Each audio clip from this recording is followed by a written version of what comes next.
ঈদ মোবারক।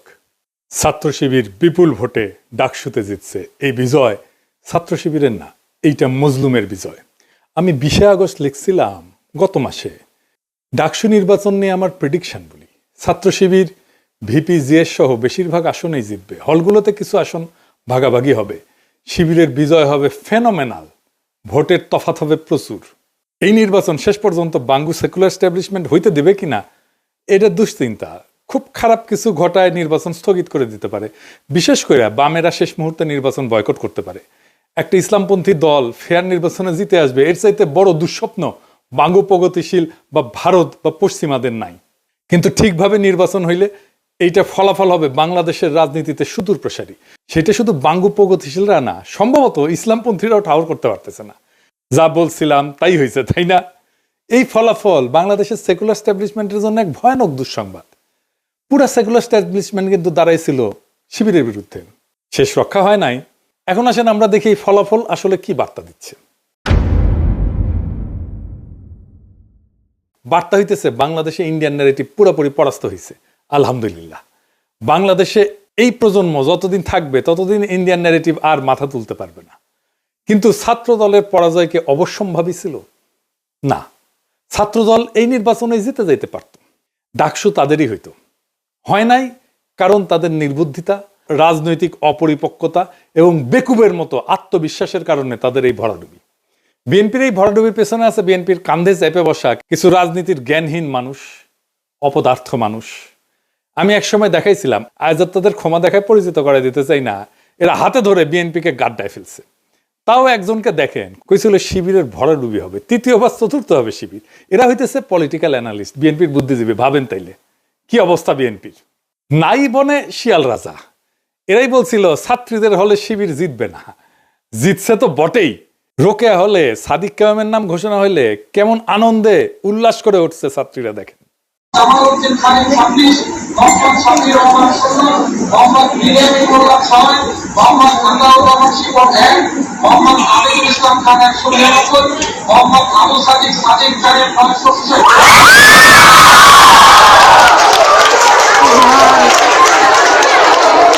আপনারা জানেন যে 5ই আগস্টের পর যখন ছাত্রদলের ছাত্র শিবির সংঘাত শুরু হইল, আমি তখন নিজ দায়িত্ব নিয়ে এই দুই দলের ভেতরে সংঘাত বন্ধ করার উদ্যোগ নিচ্ছিলাম। সেই মিটিংয়ে শিবিরের প্রেসিডেন্ট সেক্রেটারি উপস্থিত থাকলেও ছাত্রদল প্রতিশ্রুতি দিয়ে হাজির হয় নাই। আমি কেন তাদের মধ্যে নেগোসিয়েশনের উদ্যোগ নিয়েছিলাম? কারণ আমি সেন্স করতে পারছিলাম বিএনপি মারাত্মক একটা ভুল করতেছে। তারা ধীরে ধীরে আওয়ামী ন্যারেটিভ গ্রহণ করতেছে। আওয়ামী লীগ যা বলতো তাই দিয়ে সে জামাতের বিরোধিতা করতেছে। আমি বিএনপির শীর্ষ নেতৃত্বকেও বলছি এইটা ভুল স্ট্র্যাটেজি। আমি উনাদের উদাহরণ দিয়ে বলছিলাম, ধরেন গোলাম আজম একজন স্বাধীনতা সংগ্রামী, ভারতের অটল বিহারী বাজপেয়ীর মতো আর কি। তাইলে আপনি জামাতের রাজনৈতিক বিরোধিতা কেমনে করতেন? আপনি তো তারে স্বাধীনতা বিরোধী বলতে পারতেন না, মুক্তিযুদ্ধ বিরোধী বলতে পারতেন না। তো তাহলে অটল বিহারী বাজপেয়ীর মতো যদি গোলাম আজম স্বাধীনতা সংগ্রামী হইতো, তাইলে কিভাবে আপনি বিরোধিতা করতেন? সেভাবে করেন। আওয়ামী লীগ যা বইলা জামাতকে ঘায়েল করতো সেইটা বললে আপনি আওয়ামী লীগ হয়ে যাবেন। তাই হয়েছে। আপনি জামাতকে রাজাকার, স্বাধীনতা বিরোধী, পাকিস্তানপন্থী কিছু বইলাই দমাইতে পারবেন না। উল্টা জামাতের লাভ হবে, হয়েছে না? এর ফলে বিএনপি তার অ্যান্টি ইন্ডিয়া ভোট ব্যাংক হারাবে। তাই হারাইছে। সে আওয়ামী লীগের ভোট পাইছে। আপনি জগন্নাথ হলের ভোটের হিসাব দেখেন, জগন্নাথ হলের পুরা ভোট মোটামুটি বিএনপি পাইছে, তাই না? তো তার মানে সে আওয়ামী লীগের ভোটটা নিচ্ছে আর নিজের ভোট হারাই ফেলছে। আর জামাত কি করছে? যে anti India vote bank intact রেখে সেকুলার ভোট টানার কৌশল নিতে পারছে। বিএনপি যতবার মুক্তিযুদ্ধ 1971 এই বলে জামাত শিবিরকে আক্রমণ করবে, ততবার জামাতের অ্যান্টি ইন্ডিয়া ভোট আরো বাড়বে। জামাত যে বাংলাদেশে অ্যান্টি ইন্ডিয়া রাজনীতির সবচেয়ে বড় কামেল এজেন্সি, এটা বেশি স্ট্যাবলিশ হবে। বাংলাদেশের প্রধান দ্বন্দ্ব বিএনপি ধরতে পারে নাই। প্রধান দ্বন্দ্ব নিয়ে আমি অনেকবার বলছি। আমি এই বিষয়ে বলছিলাম যে বিএনপির এই আওয়ামী মুক্তিযুদ্ধের রাজনীতি পরাজিত হবে। আমি বলছিলাম, শোনেন এডিটর সাহেব একটু শোনায় দেন আমার আগের থেকে দ্বন্দ্বটাও আবার শুনলে আবার মনে হবে যে কি বলছিলাম। শোনান এডিটর সাহেব। একটা সমাজে নানা রকম দ্বন্দ্ব থাকে। একটা নদীতে যেমন নানা ধরনের স্রোত থাকে, একটা না অনেকগুলো স্রোত থাকে, ছোট বড় মাঝারি। তেমন সমাজেও থাকে। যেমন ধরেন আমাদের দেশে ধনী গরিবের একটা দ্বন্দ্ব আছে না, সেকুলার আর ধর্মবাদীর একটা দ্বন্দ্ব আছে না, ইংরেজি জানাদের সাথে বাংলা মিডিয়ামের দ্বন্দ্ব আছে না, শহর আর গ্রামের দ্বন্দ্ব আছে না? আছে। শহরের লোকেরা তো গ্রামের লোকদের তাচ্ছিল্য করে খ্যাট বলে, তাই না? বড় লোক আর গরিবের দ্বন্দ্ব আছে না? এইরকম অসংখ্য দ্বন্দ্ব পাইবেন দেশে। এই দ্বন্দ্বগুলোই রাজনীতি, কনফ্লিক্ট সিচুয়েশন, এটাই রাজনীতি। একটা পক্ষের সাথে আর একটা পক্ষের দ্বন্দ্ব, এই রাজনীতি, এটাই রাজনীতি। কিন্তু এর মধ্যে একটা প্রধান দ্বন্দ্ব থাকে, এক নাম্বার, সেটা খুঁজে বের করতে হয় কোনটা প্রধান দ্বন্দ্ব। এটাই পলিটিক্যাল ওয়ার্কারদের কাজ, এটাই রাজনৈতিক নেতাদের কাজ। আপনি ইতিহাসে তাকাইলে দেখবেন ব্রিটিশ আমলে প্রধান দ্বন্দ্ব কি ছিল? ব্রিটিশদের সাথে আমাদের দ্বন্দ্ব না, না তা না। প্রধান দ্বন্দ্ব ছিল জমিদার আর প্রজাতি। অসংখ্য কৃষক বিদ্রোহ হয়েছে, এর ফলশ্রুতিতে পাকিস্তানের জন্ম হয়েছে। ভারতের স্বাধীনতা আন্দোলন আর পাকিস্তান সৃষ্টি এক না, দুইটা আলাদা দ্বন্দ্বের ফল। পাকিস্তান আমলে দ্বন্দ্ব কি ছিল? বাঙালি আর অবাঙালিদের, তাই না? হাসিনা আমলে দ্বন্দ্ব কি ছিল? প্রধান দ্বন্দ্ব ভারতীয় আধিপত্যবাদের প্রত্যক্ষ সেবাদাসী ফ্যাসিস্ট হাসিনার সাথে বাংলাদেশের নাগরিকদের মুক্তির আকাঙ্ক্ষার দ্বন্দ্ব। দুই পক্ষ, হাসিনা অ্যান্টি হাসিনা। এখন হাসিনা নাই, কিন্তু সেই প্রধান দ্বন্দ্ব আছে। ভারতীয় আধিপত্যবাদের প্রত্যক্ষ সেবাদাসী হয়েছেন আপনারা, বিএনপি। এখন আপনাদের সাথে বাংলাদেশের নাগরিকদের মুক্তির আকাঙ্ক্ষার দ্বন্দ্ব শুরু হয়েছে। এই লড়াইয়ে আপনারা পরাজিত হইবেন, অবশ্যই হইবেন। এটাই ইতিহাসের শিক্ষা। আজ হোক কাল হোক পরাজিত হইবেন।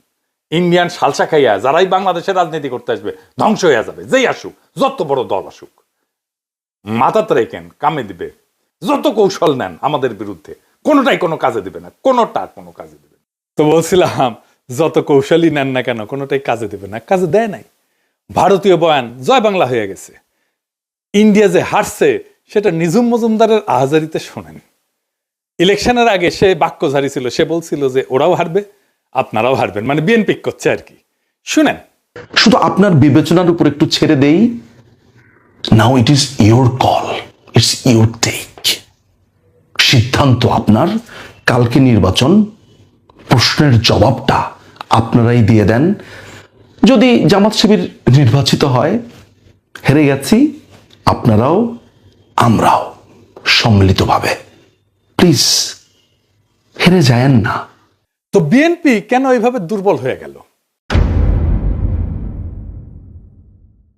হাসিনা বিরোধী লড়াইয়ে হাসিনার ন্যারেটিভ ভাঙায় বিএনপির কোনো ভূমিকা ছিল না। আর কালেকটিভ লড়াইয়ে বিএনপির সংখ্যা ছাড়া কোনো ইন্টেলেকচুয়াল ইনপুট ছিল না। এটা সত্য। এটা বিএনপির পছন্দ হবে না, কিন্তু যাই হোক, এটা সত্য। এটা বিএনপি বুঝতে পারেনি, নিজেও বুঝতে পারেনি, জনগণও বুঝতে পারেনি যে বিএনপির ইন্টেলেকচুয়াল ইনপুট নাই। 5ই আগস্টের পর ক্রেডিট নেওয়ার পালা চলছে, কে কত বড় মাস্টার মাইন্ড তার হিসাব করছে। এই কাজগুলো আমরা করতাম, ন্যারেটিভ বিল্ডিং এটা আমরা করতাম। এবং বিএনপি যখন থেকে আমাদের কাছ থেকে দূরে সরে গেছে, হিসাব করে দেখেন, তখনই বিএনপি দিগ্ভ্রান্ত হয়েছে আর জনসমর্থন কমতে শুরু করছে। আমি বলতেছি না যে আমাদের জন্যই কমছে, বরং কমছে এই কারণেই যে আগে আমরা যে ন্যারেটিভ তৈরি করতাম, এটা তো বিএনপির জন্যই করতাম। ফ্রি করতাম, ডিফেন্ড করতাম তো বিএনপিরই, ফ্রি। এখন তার করি না, তাই সব দুর্বলতা ফাসাদ করে বের হয়ে গেছে। বিএনপি জামাতের রাজনৈতিক বিরোধিতা কিভাবে করতে পারতো, এই নিয়ে আমার পরের এপিসোড দেখবেন। এখন জামাত কইতে পারেন, দাদা আপনি এইভাবে স্ট্র্যাটেজি কইয়া দিতেছেন, ভয় নাই, কইয়া দিলেও শুনবে না ওরা। আর যদি শুনেও তাতে আপনাদের ক্ষতি নাই। রাজনীতির জ্ঞান বিএনপির লবডাঙ্কা হইলেও ইগো আছে টনটনা, 16 আনার উপরে 18 আনা। এখন প্রশ্ন হইল, বিএনপি কেন এই রাজনৈতিক অবস্থান নিল? কারণ বিএনপি ডরাইতেছে যে ইসলামপন্থীরা ইমার্জ করছে, লীগ আর বামেরা না থাকলে সে এটা সামলাইতে পারবে না। তারা এটা বুঝাইছে ইন্ডিয়া, তাই লীগের ভোট তাদের লাগবে, কিন্তু সেটা নিতে গিয়া যে নিজের ভোট ব্যাংক দেউলিয়া হয়ে যায়, 10 জয় বাংলা হয়ে যাইতেছে, তার কোনো খেয়াল নাই। রাজনীতিতে পলিটিক্যাল এনিমি বা দুশ্মন সিলেক্ট করতে হয়। আওয়ামী লীগ বিএনপির দুশ্মনের মর্যাদাও দিতে চায় নাই, সে তার দুশ্মন বানাইছিল জাতীয় পার্টিকে, গৃহপালিত দুশ্মন আর কি। হাসিনা চলে যাওয়ার পরে বিএনপি চাইছিল প্রথমে যে আওয়ামী লীগ তার দুশ্মন হোক, সেই জন্য সে আওয়ামী লীগ নিষিদ্ধ চায়নি। আওয়ামী লীগ দল নিষিদ্ধ হওয়ার পরে সে চাইছে জাতীয় পার্টি তাদের দুশ্মন হোক, মানে বিরোধী দল হোক। এটাও ইন্ডিয়ার প্রেসক্রিপশন। তারা কখনোই চায় নাই জামাত বিরোধী দল হোক, এমনকি এনসিপি হোক। এখন নিজেরই বিরোধী দল হওয়া লাগবে। এখন শিবিরের এই বিজয়, ডাকসুতে বিজয়, কি অর্থ বহন করে বা এটা কোথায় যাইতে পারে? এই ডাকসুই আগামী সরকারের ছায়া, যদি সে রাজনৈতিক দল ক্ষমতায় যাওয়ার জন্য তৈরি থাকে। 1971 ঠিক আগে তোফায়েল আহমেদ জিতছিল, আসম আব্দুর রব জিতছিল ছাত্রলীগ থেকে। তারপরেই আসছে 71 মুজিবের ক্ষমতা নেওয়া। 1990 আমানুল্লাহ আমার খোকনের জেতা, একই রকম। তাই এইবারে ডাকসুতে ছাত্র শিবিরের বিজয় এটাই বলতেছে আগামী জাতীয় নির্বাচনে বিএনপির বিজয় এখন অনিশ্চিত। এনসিপিও আর রাজনীতিতে জায়গা করে নিতে পারবে না। তবে ধরেন মুজাহিদুল ইসলাম সেলিমরাও জিতছিল ডাকসুতে, মাহমুদুর রহমান মান্নারাও জিতছিল, কিন্তু জাসদ বাসদ বা সিপিবি ক্ষমতায় গেছে, যায় নাই। কেন আর কখন এই ডাকসু আগামীর ক্ষমতার রাস্তা হয়ে ওঠে আর কখন হয় না, সেই হিসাবটা জানতে হবে। আপনি যদি এই বিজয়কে ক্ষমতা পর্যন্ত নিয়ে যেতে চান, প্রত্যেকটা পদক্ষেপ এখন হিসাব কইরা মাইপে ফেলতে হবে। আমি বিজয়ের আনন্দে আত্মহারা হইতে নিষেধ করছি, কারণ আগামী কাল থেকেই শত্রুরা বিপুল বিক্রমে ঝাঁপায় পড়বে আমাদের উপরে। প্রচুর টাকা পয়সা নিয়ে, বাজেট নিয়ে, পুরো সেকুলার স্ট্যাবলিশমেন্ট ঝাঁপায় পড়বে। প্রথম আলো, ডেইলি স্টার নিয়ে এই লড়াইটা জিততে হবে, আমরা এটা জিতবো। বাঙ্গুয়েলুট সেকুলার স্ট্যাবলিশমেন্ট জানে না আমরা কই দিয়া কেমনে চাপা মার দিব, কিন্তু আমরা দিব, এবং আমরা ওদের সাথে আগায় আসছি। ওরা চলে ডালে ডালে, আমরা চলি পাতায় পাতায়। ফাইনালি বিএনপি নেতা কর্মীদের বলি, এবার বুঝছেন তো ভাই, সবার উপরে এইটা ন্যারেটিভ তৈরির ক্ষমতা, এটাই আসল পাওয়ার। আমার কমেন্ট বক্সে এসে গালি দিয়ে আমারে নিয়ে ট্রল কইরা রাজনীতিতে গোল্লা খাইবেন বারে বারে। পলিটিক্যাল পাওয়ারটা তৈরি হয় মানুষের অন্তরের খবর জানার মধ্যে দিয়ে, আর তার ভিত্তিতে রাজনৈতিক কৌশল তৈরিতে। সংখ্যা এখানে কোনো মোটেই গুরুত্বপূর্ণ বিষয় না। আমি একজন, দুইজন, তিনজন, চারজন না 10 জন, আর আপনারা 1 কোটি কিনা, কিচ্ছু যায় আসে না। আপনি 10 জনের কাছে হেরে যাবেন। জাতীয় নির্বাচনে একই ঘটনা ঘটবে, তৈরি থাকেন। আজকের ডাকসু নির্বাচনের ফলাফল কোনো সাধারণ ঘটনা না, এটা এক নতুন ইতিহাসের সূচনা, এক নতুন দিগন্তের ইশারা। যারা মনে করছিল ইসলামপন্থীরা কেবল প্রান্তিক শক্তি, তাদের ধারণা ভেঙে চুরমার হয়ে গেছে। এই বিজয় প্রমাণ করছে সঠিক ন্যারেটিভ, সংগঠনের শক্তি আর জনগণের অন্তরের খোঁজ জানা, এই তিনের মিলনেই ভবিষ্যৎ লেখা হয়। বাংলাদেশের মাটিতে ভারতীয় আধিপত্যের বয়ান ধসে পড়ছে, সেকুলার স্ট্যাবলিশমেন্ট হতভম্ব হয়ে গেছে, কিন্তু এই লড়াই কেবল আজকের বিজয় উদযাপনের মধ্যে সীমাবদ্ধ না। এখন থেকে শুরু হবে আসল সংগ্রাম, ন্যারেটিভ ধরে রাখা, তা আরো বিস্তৃত করা, আর জাতীয় রাজনীতির ময়দানে এই বিজয়কে রূপান্তর করা। ইতিহাস সাক্ষী, ডাকসু কখনো কেবল বিশ্ববিদ্যালয়ের দেয়ালে আটকায় থাকে না, এটা পুরো জাতির রাজনীতির পূর্বাভাস হয়ে ওঠে। তাই এই বিজয় কেবল একটা সংগঠনের না, এটা একটা প্রজন্মের, একটা জনগণের, একটা আন্দোলনের, একটা বিপ্লবের জয়। আমাদের দায়িত্ব এখন দ্বিগুণ। শত্রুপক্ষ আসবে সর্বশক্তি নিয়ে, মিডিয়া তার অর্থবল নিয়ে, কিন্তু আমাদের হাতে আছে সেই শক্তি যা তাদের নাই, মানুষের অন্তরের খোঁজ জানা আর ন্যারেটিভ তৈরি করার ক্ষমতা। এটাই আসল শক্তি, এটাই আসল পুঁজি। তাই বলি, আজকের ডাকসুর বিজয়কে আগামীর বাংলাদেশের পথ চলার ভিত্তি কইরা গড়ে তুলতে হবে। আত্মতুষ্টিতে না, দৃঢ় কৌশলে আগায় যান।